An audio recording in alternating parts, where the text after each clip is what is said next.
छंद की परिभाषा उदाहरण सहित लिखिए।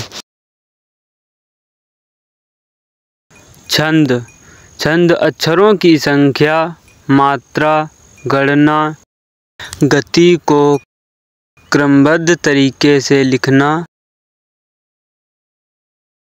छंद कहलाता है। छंद दो प्रकार के होते हैं। नंबर 1 मात्रिक छंद, नंबर 2 वर्णिक छंद। छंद के उदाहरण: मेरी भाव बाधा हरे, राधा नागर सोए, जातन की झाई परे, श्याम हरित दुति होए। अब देखते हैं मात्रिक छंद की परिभाषा। जिन छंद की रचना वर्णों की गणना के आधार पर होती है वह मात्रिक छंद कहलाता है। मात्रिक छंद 3 प्रकार के होते हैं।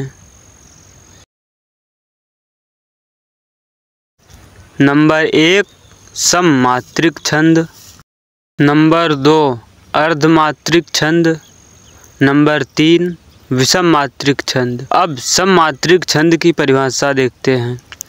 जिन छंद के चारों चरणों की मात्राएं एवं वर्ण एक समान होते हैं सममात्रिक छंद कहलाते हैं। अब अर्धमात्रिक छंद: जिन छंद के पहले और तीसरे तथा दूसरे और चौथे चरणों की मात्राएं या वर्णों में समानता हो वे सममात्रिक छंद कहलाते हैं। अब विषम मात्रिक की परिभाषा देखते हैं। जिन छंद में 4 से अधिक 6 चरण हों और एक समान न हो विषम मात्रिक छंद कहलाता है। मात्रा क्या होती है? मात्रा के भेद से वर्ण 2 प्रकार के होते हैं। नंबर 1 हास्य जिसे लघु कहते हैं, नंबर 2 गुरु जिसे दीर्घ भी कहते हैं। वर्ण के उच्चारण काल में जो समय लगता है उसे मात्रा कहते हैं। गति और यति किसे कहते हैं? इसकी परिभाषा क्या है? छंद की एक लय होती है उसे गति या प्रवाह कहते हैं।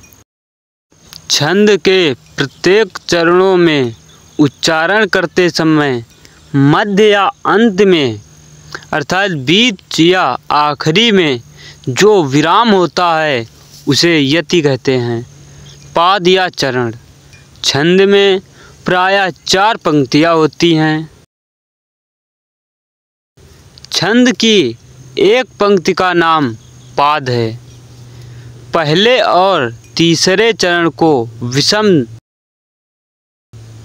तथा दूसरे और चौथे चरण को सम चरण कहते हैं।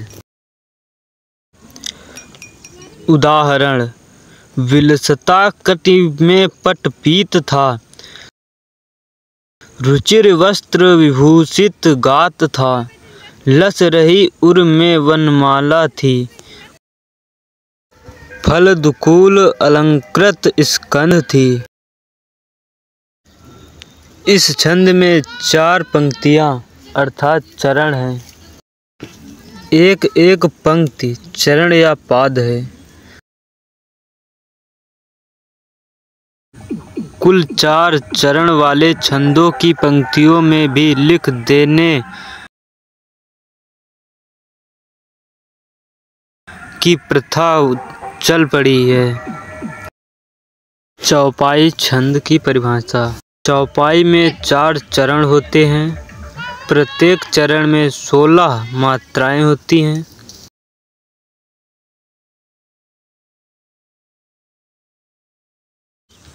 उदाहरण: बंदहु गुरुपद पदुम परागा। ये जो एक डंडा सा होता है इसे 1 गिना जाता है। एस के समान होता है इसे 2 गिन लेते हैं।